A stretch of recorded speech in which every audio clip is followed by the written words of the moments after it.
નમસ્તે બાળ દોસ્તો, મારી યુટ્યુબ ચેનલ પિયુષ સેરસિયાની અંદર આપનું હાર્દિક સ્વાગત છે। જો તમને મારા વિડીયો ગમે તો લાઇક, શેર અને કોમેન્ટ કરો। અને હજી સુધી વિદ્યાર્થી મિત્રો તમે મારી ચેનલને સબસ્ક્રાઈબ ન કરી હોય તો ખાસ સબસ્ક્રાઈબ કરો અને બેલ નોટિફિકેશન ઓન કરો, જેથી કરીને તમને નવા નવા વિડીયોના નોટિફિકેશન મળતા રહે। તેમજ વિદ્યાર્થી મિત્રો ધોરણ 6ના દરેક વિષયના દરેક એકમના વિડીયો મેળવવા માટે નીચે ડિસ્ક્રિપ્શન બોક્સની અંદર પ્લેલિસ્ટ લિંક આપેલી છે, તેના ઉપરથી તમે દરેક વિષયના દરેક એકમના વિડીયો મેળવી શકશો। તો ચાલો જોઈએ ધોરણ 6 સામાજિક વિજ્ઞાન જે નવી સ્વાધ્યાયન પોથી આવેલી છે તેમાં એકમ છે 7મું ગુપ્ત યુગ અને અન્ય શાસકો। વિદ્યાર્થી મિત્રો બીજી માહિતી આપી દઉં, આ માત્ર તમારી સમજ માટે છે, નહીં કે ઉતારો કરવા કે કોપી કરવા। જ્યાં તમને મુશ્કેલી પડે ત્યાં તમારે મારા વિડીયોનો ઉપયોગ કરવાનો છે, અથવા તમે લખેલું છે તે તપાસવા માટે મારા વિડીયોનો ઉપયોગ કરજો। તો એમાં પ્રથમ પ્રશ્ન છે, નીચે આપેલા દરેક પ્રશ્નના ઉત્તર માટે આપેલા વિકલ્પમાંથી સાચો વિકલ્પ શોધી તેમને ખાનામાં તેમનો ક્રમ અક્ષર લખવાનો છે। તો તેમાં પહેલું છે, નીચે પૈકી કયા બે રાજાઓ સમકાલીન હતા? તો તેમાં સી આવશે કે હર્ષવર્ધન અને પુલકેશી બીજો, અહીંયા સી લખવાનું છે। બીજું છે ચંદ્રગુપ્ત બીજો, હાફિયાન અને હર્ષવર્ધન, તો એની સામે આવશે યુએન સ્વાંગ, એટલે કે સી આવશે। ત્રીજું, નીચે પૈકી કોણ ગુપ્ત યુગના રાજા નથી? તો સી ચંદ્રગુપ્ત મૌર્ય, સી આવશે। ચોથું છે, કયા યુગને ભારતનો સુવર્ણ યુગ કહેવામાં આવે છે? તો ડી ગુપ્ત યુગ છે તેને ભારતનો સુવર્ણ યુગ કહેવામાં આવે છે। આગળ જોઈએ હવે વિદ્યાર્થી મિત્રો આપણે, તેમાં 5 નંબરે છે, નીચે પૈકી કઈ કૃતિ કવિ કાલિદાસની નથી? તો એમાં સી આવશે ઉર્ભંગમ। ત્યાર પછી 6 નંબરે નાલંદા વિદ્યાપીઠની સ્થાપના ગુપ્ત વંશના કયા શાસકના સમયમાં થઈ હતી? તો બી આવશે કુમાર ગુપ્ત, એટલે કે અહીંયા બી લખવાનું છે, ને અહીંયા વિદ્યાર્થી મિત્રો આમાં સી આવે છે। આગળ જોઈએ હવે આપણે 7 નંબરે છે વિદ્યાર્થી મિત્રો કે ભાઈ મહારાજા ધીરાજ ચંદ્રગુપ્ત પહેલો દક્ષિણાપથના સ્વામી, તો તેની સામે પુલકેશી બીજો, એટલે કે ડી આવશે। ત્યાર પછી વિદ્યાર્થી મિત્રો આવે છે, નીચેના પૈકી કઈ કૃતિ હર્ષવર્ધનની નથી? તો તેમાં કાદંબરી આવશે, એ છે તે હર્ષવર્ધનની કૃતિ નથી। 9 નંબરે રાજ્યના દસ્તાવેજો સાચવવા કોની નિમણૂક કરવામાં આવતી હતી? પુસ્તપાલ, બી આવશે। 10 નંબરે કાંચીના પલ્લવો અને રાજસ્થાનના ખાલી જગ્યા અને દક્ષિણ ગુજરાતના ખાલી જગ્યા, તો તેમાં ગુર્જર પ્રતિહારો અને ગુર્જરો આવશે, એ આવશે। ત્યાર પછી આગળ જોઈએ 11 નંબરમાં આવે છે, ઈસવીસનની 6ઠી સદીની મધ્યમાં હુણોએ મધ્ય એશિયાથી ભારત પર આક્રમણ કર્યું, તો તેમાં વાયવ્ય આવશે, એ આવશે। ત્યાર પછી આગળ જોઈએ તો કે પ્રશ્ન 2, બંધ બેસતા જોડકા રચો। તો પહેલા સામે મહાબલાધિકૃત 1, તો એકની સામે બી મુખ્ય સેનાપતિ, બીજું છે મહા અશ્વપતિ, તો સી આવશે ઘોડેસવાર સેનાના વડા, મહાપિલુપતિ, તો ત્રીજા સામે ઈ આવશે હાથીનો સેનાના વડા, વૈતાલ ભટ્ટ, તો 4 નંબરની સામે એ આવશે વિક્રમાદિત્ય, અને 5 નંબરે અશ્વમેઘ યજ્ઞ, તો તેની સામે શું આવશે વિદ્યાર્થી મિત્રો? ડી ચંદ્રગુપ્ત આવશે। ત્યાર પછી વિદ્યાર્થી મિત્રો પ્રશ્ન 3, નીચેના પ્રશ્નોના ઉત્તર 1-2 વાક્યમાં લખવાના છે। તો આ પ્રશ્નો છે વિદ્યાર્થી મિત્રો આપણે કોમ્પ્યુટરાઇઝ કરેલા છે, તો તે જ જોઈ લઈએ। તેમાં પહેલો પ્રશ્ન છે, હિંદના ઇતિહાસમાં કાળગણના અને કાર્યક્રમ અનુસાર ઐતિહાસિક બનાવોની ગોઠવણી ક્યારે શક્ય બની? તો જવાબ છે ગુપ્ત સંવંતના આરંભના કારણે હિંદના ઇતિહાસમાં કાળગણના અને કાળક્રમ અનુસાર ઐતિહાસિક બનાવોની ગોઠવણી શક્ય બની હતી।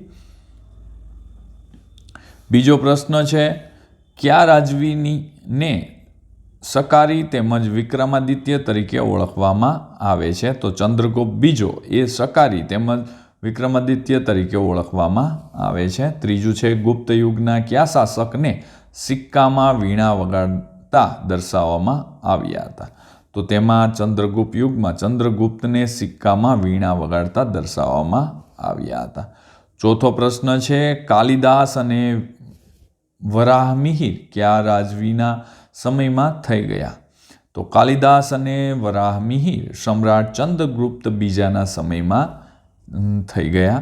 5 નંબરે છે, કુમારગુપ્ત પછી કયા શાસકે મગધની રાજધાની સંભાળી હતી? તો કુમારગુપ્ત પછી તેમનો પુત્ર સ્કંદગુપ્ત શાસનનાશ આવ્યો અને મગધની રાજધાની સંભાળી હતી. 6 નંબરે, બૃહદ સંહિતા નામનો ગ્રંથ કોણે લખ્યો? તો બૃહદ સંહિતા નામનો ગ્રંથ છે તે વરાહમિહિરે લખ્યો હતો. 7 નંબરે, મહાકવિ બાણભટ્ટ શ્રી હર્ષ અંગે ઘણું લખ્યું છે, તે એમના વિશે આ માહિતી કઈ રીતે જાણતો હશે? તો જવાબ છે, કારણ કે તેઓ બંને સમકાલીન હતા, આથી તેઓને આટલું બધું લખ્યું હશે એમ કહી શકાય. 8 નંબરનો પ્રશ્ન, અજંતાની કેટલીક ગુફાઓ કયા રાજવીના સમયમાં તૈયાર થઈ હતી? કુમારગુપ્ત પહેલાના સમયમાં અજંતાની કેટલીક ગુફાઓ તૈયાર થઈ હતી. આગળ જોઈએ હવે આગળનો પ્રશ્ન. પ્રશ્ન 4 છે, મને ઓળખો. તો પહેલું છે, હું વિક્રમાદિત્યના દરબારનો રાજવૈદ છું, તો ધન્વંતરી આવશે. બીજું છે, મેં અષ્ટાંગ હૃદય સંહિતાના નામનો ગ્રંથ લખ્યો, વાઘભટ્ટ આવશે. ત્રીજું, હું વિક્રમાદિત્ય પછી રાજગાદીએ આવનાર ગુપ્ત શાસક છું, તો કુમારગુપ્ત પહેલો આવશે. ચોથું છે, મેં નાલંદા વિદ્યાપીઠના નિભાવ માટે 100 ગામ ભેટમાં આપ્યા, તો હર્ષવર્ધન. અને 5મું, હું સોનાના સિક્કા પડાવનાર રાજવી છું, તો ચંદ્રગુપ્ત પહેલો આવશે.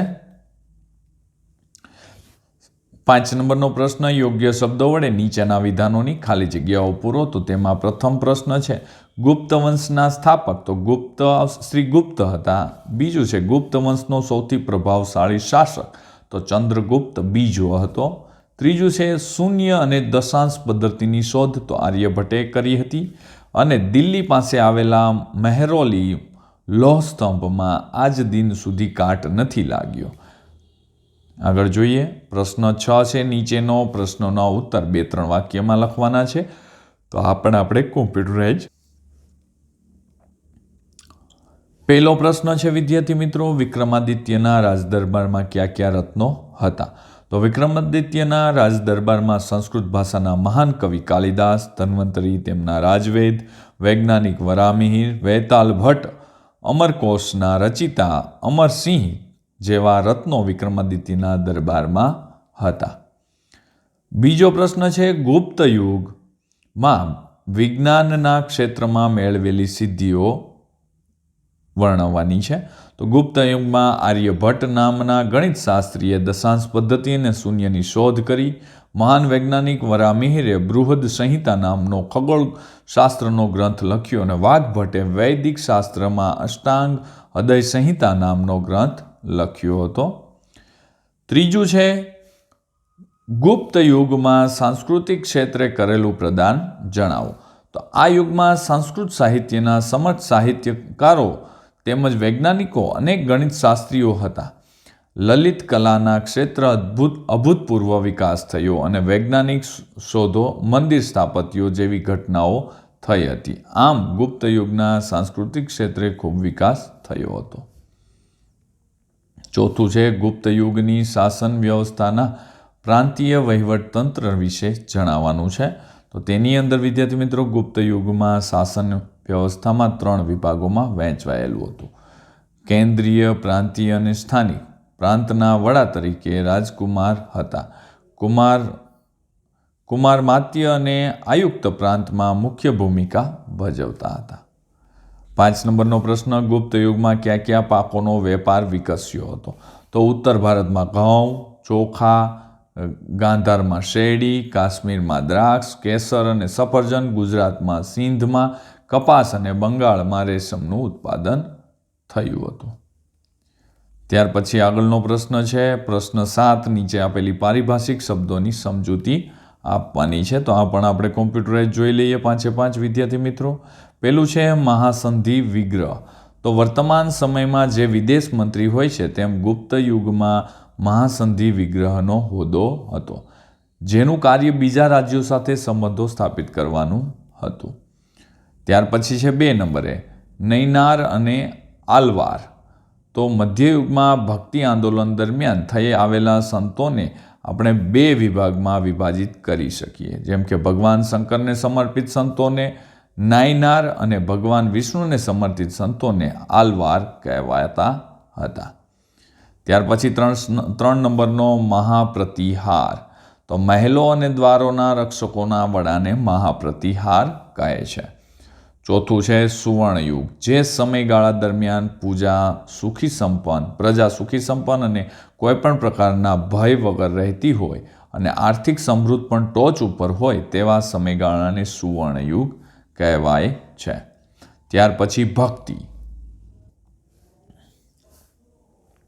તેમાં છે કુમાર આત્મ્ય અને આયુક્ત પ્રાંતમાં મુખ્ય ભૂમિકા ભજવતા પ્રાંતને ભુક્તિ કહેવામાં આવતું. તેમના વડાને પ્રાદેશિક હતા. આગળ જોઈએ. ટૂંક નોંધ લખો. સમ્રાટ હર્ષવર્ધન અને ચંદ્રગુપ્ત બીજો વિક્રમાદિત્ય. તો તેમાં સમ્રાટ હર્ષવર્ધન વિશે આપણે જોઈએ. તો વિદ્યાર્થી મિત્રો, તેની અંદર છે કે ગુપ્ત યુગ પછી પ્રાચીન ભારતમાં રાજ્યોમાં હર્ષવર્ધનનું રાજ્ય મહત્વનું ગણાય છે. હર્ષવર્ધન થાણેશ્વરના વર્ધન વંશના રાજવીર હતા. તેમના પિતાનું નામ પ્રભાકર વર્ધન અને બહેનનું નામ રાજશ્રી હતું. ઈસવીસન 606માં હર્ષવર્ધનને રાજગાદી સંભાળી હતી. તેઓ પ્રાચીન ભારતના છેલ્લા મહાન સમ્રાટ હતા. ત્યાર પછી આગળ એમાં છે વિદ્યાર્થી મિત્રો, તો કે ભાઈ હર્ષવર્ધનનો પરાજય પુલકેશી બીજા સાથે યુદ્ધ લડતા થયો હતો. હર્ષવર્ધન શિવ ભક્ત હતા, પણ તેઓ બૌદ્ધ ધર્મના અનુયાયી બન્યા હતા. હર્ષવર્ધનના સમયમાં ચીની યાત્રી યુએન સ્વાંગ ભારત આવ્યો હતો અને તેમના અધ્યક્ષ પદે કનૌજમાં હર્ષવર્ધને ધર્મ પરિષદનું આયોજન કર્યું હતું. હર્ષવર્ધનના દરબારમાં મહાન કવિ બાણભટ્ટ હતા અને બાણભટ્ટે હર્ષરચિતમ નામનો ગ્રંથ લખ્યો હતો અને હર્ષવર્ધન પોતે ઉચ્ચ કોટીના સાહિત્યકાર હતા. આગળ છે ચંદ્રગુપ્ત બીજો વિક્રમાદિત્ય. તો તેમાં છે સમ્રાટ સમુદ્રગુપ્તના અવસાન પછી ચંદ્રગુપ્ત બીજો મગધની ગાદી પર આવ્યો હતો. તે ગુપ્ત વંશનો સૌથી પ્રભાવશાળી શાસક હતો. સમ્રાટ ચંદ્રગુપ્ત બીજાએ શક વંશના રાજાને હરાવી શકારીનું બિરુદ ધારણ કર્યું હતું, જે વિક્રમાદિત્યના નામે પણ ઓળખવાય છે. વિક્રમાદિત્યએ શક્તિશાળી રાજ્યો સાથે લગ્ન સંબંધો બાંધી પોતાનું સૈન્ય બળ વધાર્યું હતું. તેણે દરિયાઈ વેપાર ખૂબ વધાર્યો હતો અને તે અખૂટ સંપત્તિનો માલિક બન્યો હતો. આગળ તેમાં છે વિદ્યાર્થી મિત્રો, તેના સમયમાં ચીની પ્રવાસી હાફિયાન ભારતમાં આવ્યો હતો. તે વૈષ્ણવ ધર્મી હતો, છતાં તે અન્ય ધર્મ પ્રત્યે આદરભાવ રાખતો હતો.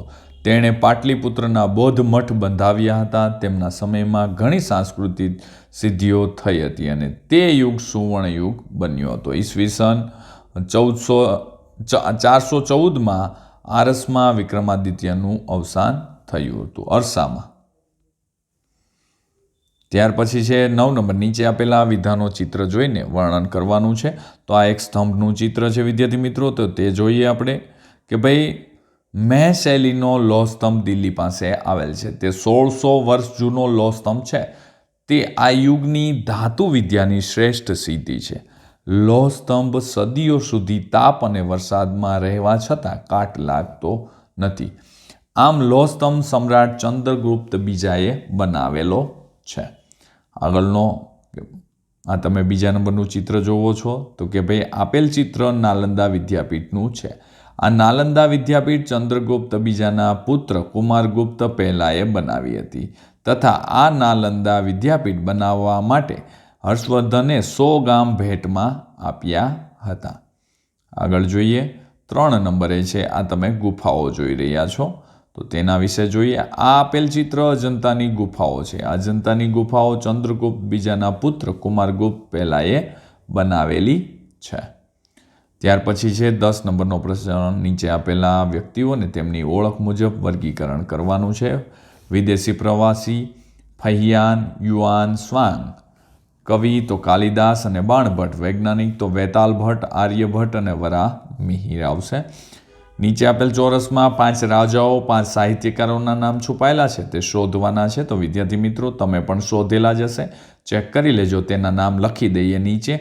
તો રાજાઓ વિક્રમાદિત્ય, ચંદ્રગુપ્ત પહેલો, સ્કંદગુપ્ત, હર્ષવર્ધન, કુમારગુપ્ત, અને જ્યારે સાહિત્યકાર છે બાણભટ્ટ, કાલિદાસ, રાણી વિજયા અને આર્ય શૂર આવશે.